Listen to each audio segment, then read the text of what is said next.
Hi folks, and welcome back to Fishing with Den. For any people out there who normally watch my channel, you're going to know that I tend to fish with 11 foot to 13 foot rods designed for the task. I suppose they are specialised for carp. They're not heavy duty specimen rods, but they are specialist rods for either waggler or for the method feeder, or even just ordinary feeder fishing. Having said that, I know a lot of people out there are only just starting out, so they may not have all that tackle. And so today, I'm going to try and prove to you that you don't need all the specialist kit. All you need is cheap tackle. And to that extent, I've got this 6-foot rod, which I bought about 10 years ago for the cheap reel as well. It's only 6 feet long and it's actually an estuary spinning rod, but hey, I want to see if it's going to work for catching carp. I'm not here as a serious match angler today, just purely as someone having some fun. So tackle wise then, let me just take this off so I can show you.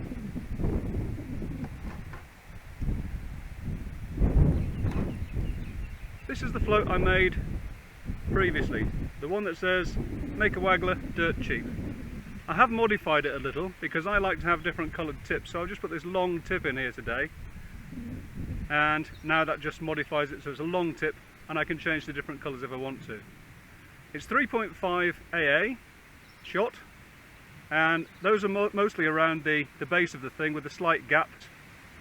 Down the line I've got a couple of number 6 shots, and as usual I've got a size 14 hook, and that's it. Bait wise, I've got that's a tin of sweet corn. Don't get green corn, you want corn kernels. And I'm going to be using that to feed and also to put on the hook. I've also got some of this stuff. These are just some cheap pellets you can buy in a pet shop. If you're in England, you could go to the tackle shop and buy all sorts of expensive ones, but you can get 30 pounds or 15 kilos of these things dirt cheap. And all they are is chicken layer pellets or chicken pellets. They're about 4 to 6 millimeters across. And all I do is I just damp them down a little bit, drain the water off, then throw a dessert spoonful of turmeric on top, turmeric powder, which you can get from the supermarket. Give it a shake around, and then that's loose feed as well.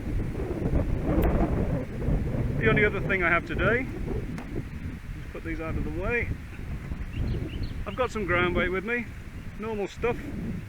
With all of these things, you'll find that preparation of the ground bait and so on is all on the channel. Making the float also on the channel. So really I'm just using either really cheap or homemade stuff to see what we can catch. I do have a ledger rod set up, and that's here. Wrong, that's here. Again, it's a 6-foot rod and I've got it set up. Now a lot of people I notice have a drilled bullet that goes on here. I'm using this, which is a link swivel or clip swivel, and the reason for that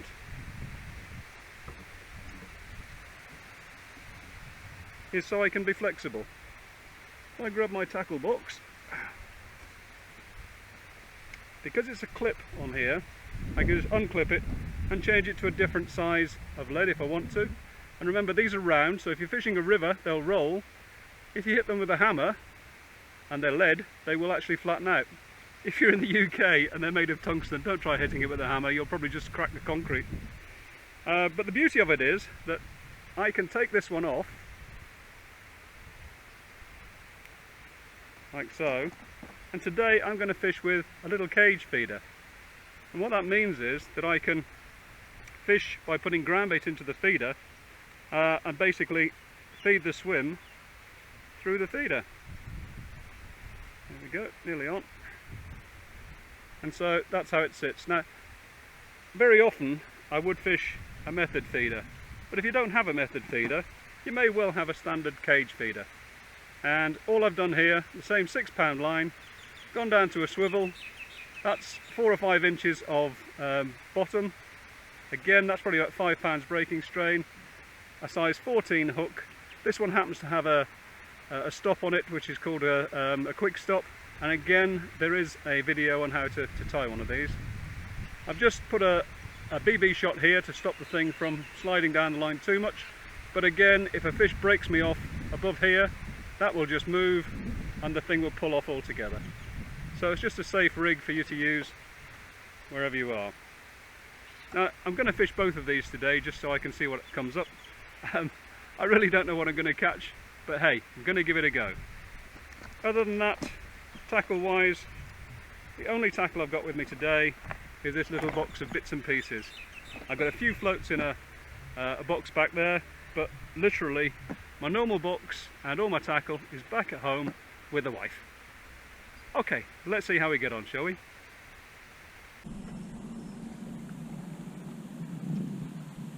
Well, it was a quick first fish. Not very big, but on this light tackle, let's say light tackle, it's actually quite heavy, isn't it? Anyway, there it is, first fish.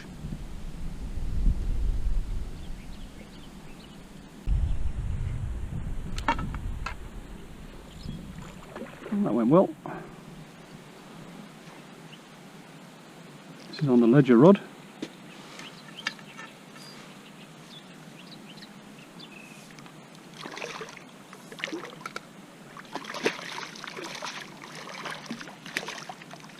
And there we go.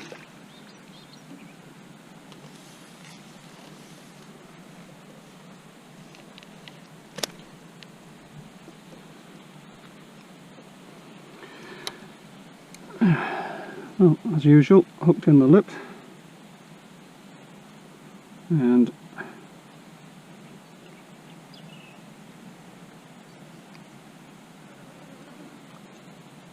there we are. I'm not casting out very far because I don't need to. I'm doing it one-handed because the handle's too short on the rod, but just bring it in a little bit, got the rod tip underwater, and by just reeling in to where I've been putting bait in, that's going to sink the line and we should be good to go. And there's the float. Now I've been feeding down there by just grabbing a small handful of pellets, just a pinch, and just underarming them in like that. Same with the sweet corn, underarm. Don't put too much in at a time, half a dozen of each, absolute maximum, and then work out from there how you need to go on for feeding. And that part, I'm afraid, is only experience. If you're getting plenty of bites, then feed regularly. If you're not getting too many bites, feed less and feed less regularly. As I say, it is something of an experience thing, that one. But again, if you're starting off with these basics, you should be able to learn it pretty quickly.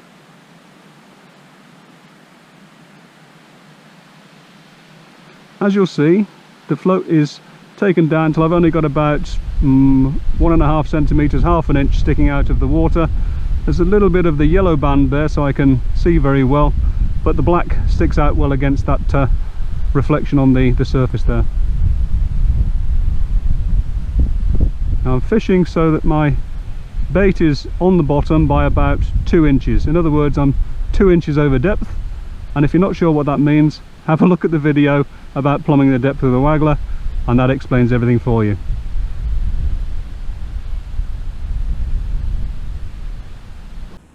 Whoa, that one took off. It's staying right down the edge.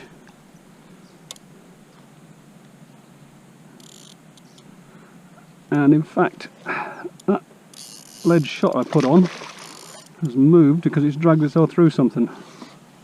It's just caught in the top ring, so you can see how it moves easily.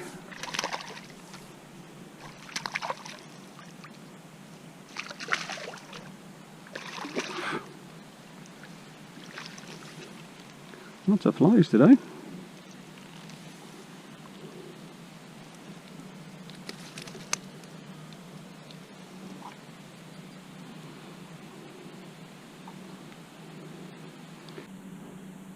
Okay, so you can see how much the split shot has moved up. So now I've just got to pull him back down again. And that's what makes this such a safe rig. There we go, back to normal.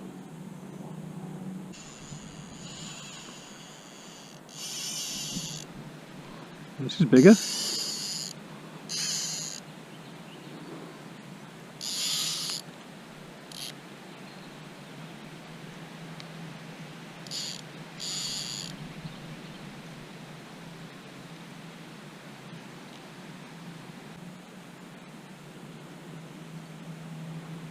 coming in now a bit.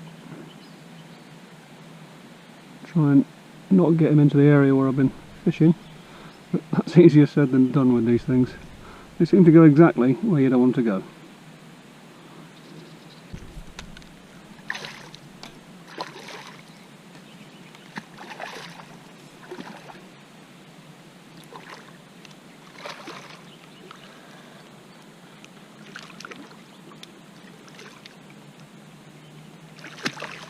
There we go. That's a better fish. Ah, there he is. Nice fish.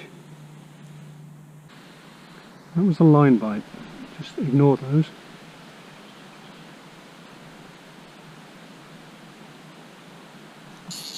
And take those.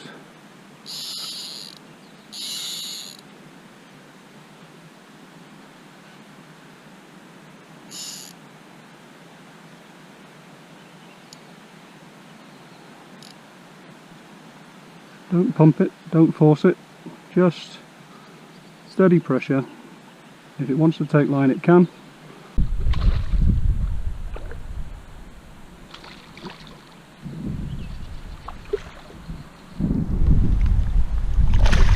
And there we go. Getting bigger.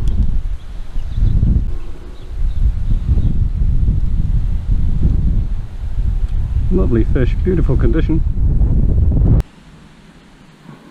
Second pass now. And this one has decided to come down in front of me and fight down there. I know I'm not fishing very far out, but that one literally came straight at me. All good fun though, eh? There we go.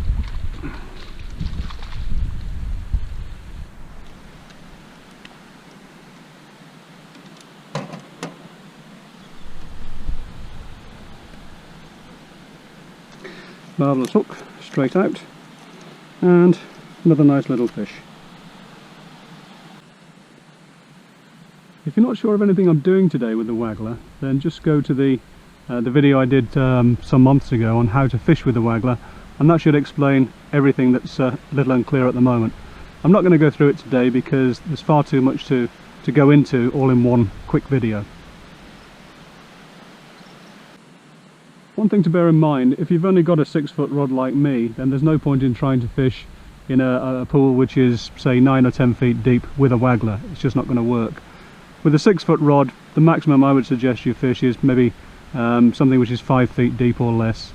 Obviously with my 13 feet rods I'll fish things up to about 10 or 11 feet and then go on to a specialist float called a slider, but that's for another day. Well, with a feeder rod, don't fish your slack line. What you're doing here is you're creating a bolt rig, and the bolt effect makes the fish exactly that, bolt. And so the first indication you're probably going to get of a bite is when the reel starts to go backwards.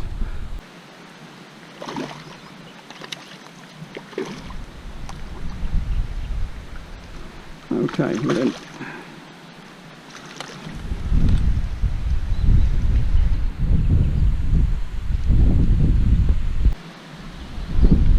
Sorted out, get the hook out, and again, nice little carp. Okay, so after having had that fish, let's give you a quick rundown as to how all this works. As you can see, the swivel allows the feeder to move up and down a little on the line, as I said before.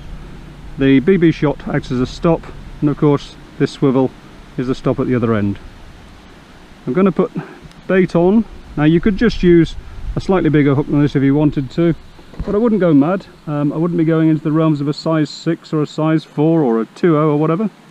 You don't need it, and the point about that is that if you do use a big hook, you're less likely to catch fish. I mean, fish may be fairly thick, but they're not that stupid that they can't see a huge hook at times. And so the likelihood is you're going to get more bites if you use a smaller hook. And I've caught 20-pound fish on this tackle, by the way, so I wouldn't go thinking, but I'm going to catch bigger fish than you, because it doesn't work like that.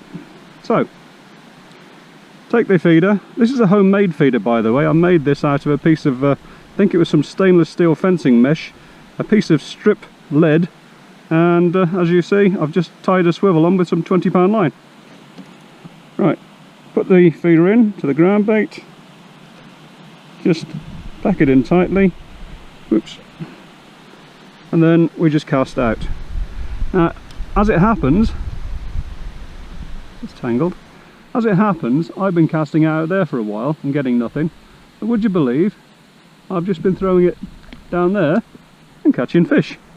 So, that being the case, don't reinvent the wheel, just carry on. Right, so, it's in the water, and as you can see, I'm just turning the handle a little bit, and it's just put a slight bend in the tip of the rod. Now, normally, my rods have got a very fine tip, so I'd put more of a bend in it so I can see every slight movement, both a pull or a drop back. Now, you may or may not get to see a drop back with this, but the most likely thing you're going to get anyway is where the reel just goes backwards. And that's what it's all for. So don't fish it with a slack line. Make sure you're in contact from the reel to the feeder from the top of the rod tip, but definitely do not put the anti-reverse on. Okay, if you really want to, slacken off the clutch, but I don't even recommend that. I would recommend just watch for the reel to go backwards, but be watching the rod. Don't be 50 meters away and hoping you can get there in time before your rod disappears. Now, there is a more in-depth video tutorial coming out in the next week or two, and that covers how to fish the method feeder. Now, no, this isn't the method feeder, but it's a feeder fishing similarly to a method feeder. So most of what goes in that video for method feeder fishing is what you can apply to what I'm doing here. As I say, that should be out in the next couple of weeks, and hopefully I won't have to refer to any more tutorial videos in this video.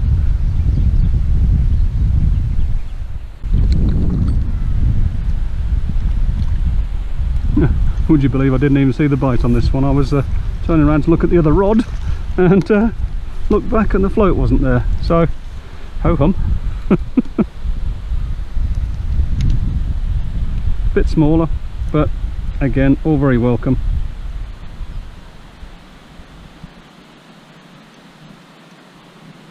Lovely fish.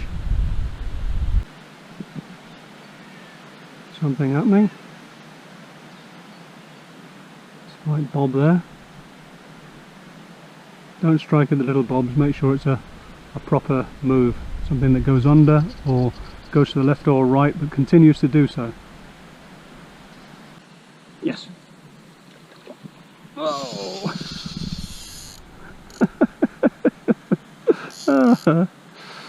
Dear oh dearie dearie.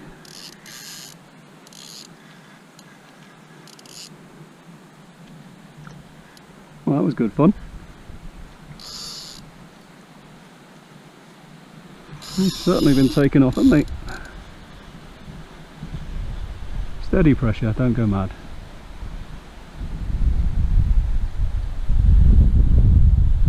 Oh no! And the hook's come out and it's caught on a piece of grass. Well, oh, there we go, it's fell off again. Ho hum! Oh, now and then they will fall off. Whoa! As I say, the reel goes backwards.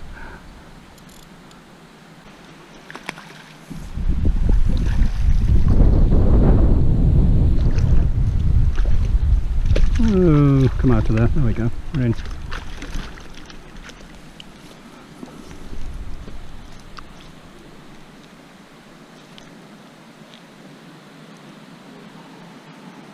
This one's unhooked himself, look. Beautiful fish.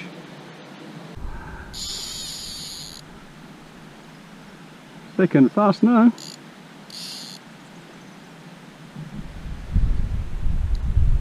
This one's on the float. I only just caught that last one on the feeder. Oh, he's taken some line and he's got some power.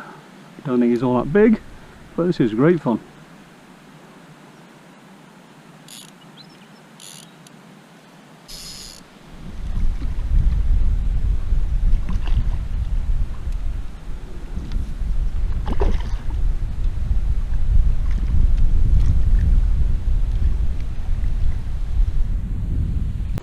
There we go. Lovely fish. That's a nice fish.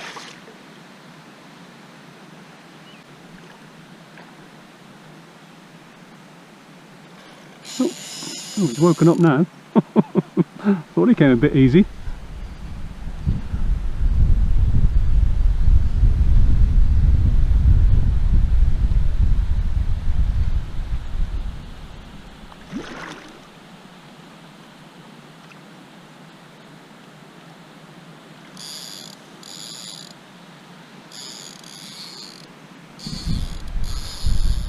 Come on, fish. I thought I got you beat a minute ago. Maybe not, eh? I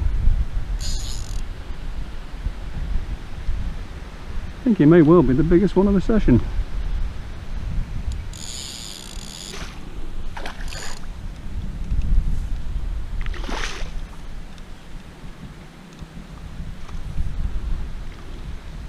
In he goes, yes.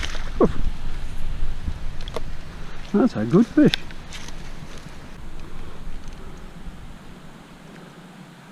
There you go, that's a lovely fish, isn't it? Fully scaled mirror, head to toe. Well, that's it for another one then, folks. I've caught plenty of fish, I've enjoyed myself. I know I've used cheap tackle and a lot of it homemade, but hey, like I said right at the start, it doesn't take specialist tackle to catch carp. You can catch them on virtually anything as long as it's balanced and you know how to do it. And hopefully today's shown you how to do it. Anyway, till the next time then, if you liked it, click the like button. If you want to subscribe, you can do that too. And until the next time, bye for now.